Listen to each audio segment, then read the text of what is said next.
कुछ अभी बीती रात 24 घंटे से जो शहर में घट रहा है उसको लेकर आपका क्या कहना है? आज अखिल भारतीय कांग्रेस कमेटी ने मुझे अधिकृत प्रत्याशी बनाया है। मैं मेरे भाई महेंद्र भाई और शीर्ष नेतृत्व जितना भी ऊपर सबको प्रणाम करते हुए धन्यवाद करता हूँ कि आपने जो विश्वास अर्जित मेरे ऊपर किया है मैं उस पर खरा उतरने का प्रयास करूँगा।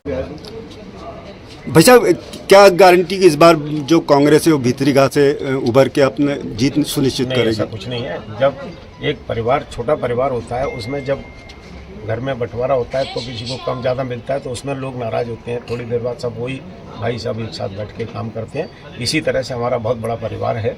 उस परिवार में सबको अधिकार है टिकट मांगने का। अधिकार की लड़ाई हर कोई लड़ता है, वो लड़ना भी चाहिए।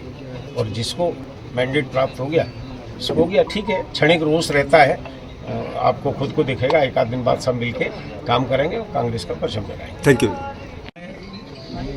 बड़ी सीधी लड़ाई इस बात की हो रही है कि मध्य प्रदेश का विगत 18-19 वर्षों में जो भाजपा की सरकार है उसका कुशासन, बढ़ती बेरोजगारी, मध्य प्रदेश के युवाओं का अंधकारमय भविष्य, किसानों के साथ हो रहा अन्याय, हर दृष्टि से हर मोर्चे पर ये भाजपा की सरकार जो शिवराज सिंह चला रहे हैं वो विफल रही है। यहाँ तक की विफलता है कि उन्हीं की पार्टी का प्रधानमंत्री, जो प्रधानमंत्री तो हमारे भी हैं, लेकिन भोपाल में आने के बाद अगर 18 वर्षों से जिसे नायक के रूप में जननायक बताया जा रहा है उसका नाम लेना भी उचित नहीं समझते।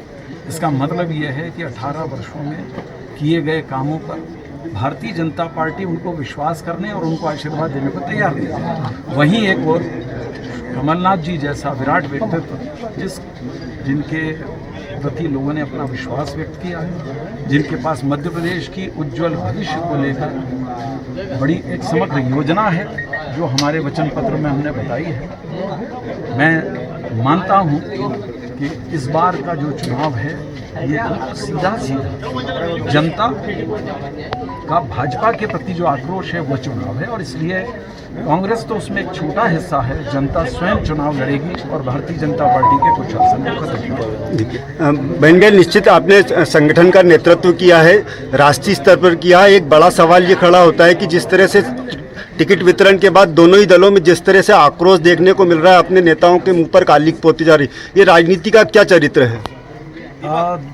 इसके दो हिस्से हैं। पहला तो जो कालिक पोतने जैसा काम करता है मैं उसकी घोर निंदा करता हूँ। प्रश्न ये है कि अगर व्यक्ति अपने आंतरिक लोकतंत्र हर एक दल में होना चाहिए, वो एक आवश्यकता है। लोकतंत्र की मर्यादाएं होती हैं। किसी भी अपनी बात को कहने की, आक्रोश को व्यक्त करने की, सब चीज़ की मर्यादा होती है।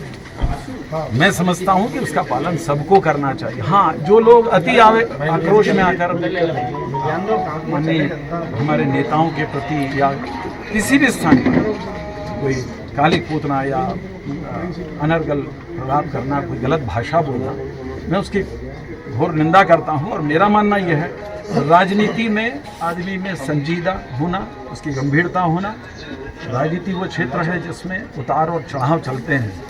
सिर्फ जीत ही जीत नहीं है, कहीं पर हार का भी सामना करना पड़ता है। कभी अवसर आते हैं, कभी अवसर नहीं भी आते हैं, लेकिन समान भाव से, खास करके पार्टी के आंतरिक लोकतंत्र में, चाहे वो हमारे यहाँ तो हम ये कह सकते हैं कि कांग्रेस में हम सब लोग, हमारे बीच में अगर कोई बातें हैं भी सही, तो हम आने वाले बहुत शीघ्र हम सब मिलकर फिर एक साथ बैठेंगे और ये परिवार आगे बढ़ेगा।